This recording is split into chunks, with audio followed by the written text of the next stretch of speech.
প্রধানমন্ত্রীকে নিয়ে কটূক্তির প্রতিবাদে প্রতিমন্ত্রী ইশরাকের নেতৃত্বে মশাল মিছিল। প্রধানমন্ত্রী তারেক রহমান সহ বিএনপির নেতাদের নিয়ে কটূক্তির প্রতিবাদে রাজধানীতে মশাল মিছিল করেছে ঢাকা-৬ আসন বিএনপি ও তার সহযোগী অঙ্গ সংগঠনগুলো। শুক্রবার ৩১ জুলাই রাতে আয়োজিত এই মিছিলের নেতৃত্ব দেন মুক্তিযুদ্ধ বিষয়ক প্রতিমন্ত্রী ও ঢাকা-৬ আসনের সংসদ সদস্য প্রকৌশলী ইশরাক হোসেন।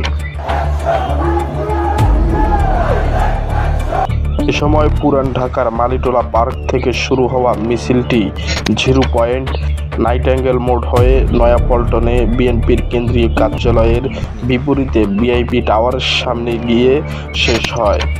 মিছিলে অংশ নেওয়া নেতাকর্মীরা প্রধানমন্ত্রী তারেক রহমান সহ বিএনপির নেতাদের বিরুদ্ধে অশালীন ও কটূক্তিমূলক বক্তব্যের প্রতিবাদ জানায়। এ সময় তারা রাজনৈতিক শিষ্টাচার বজায় রাখার আহ্বান জানিয়ে বিভিন্ন স্লোগানে মুখরিত হন। মেহরা শরীফ, চ্যানেল ফার্স্ট নিউজ 24।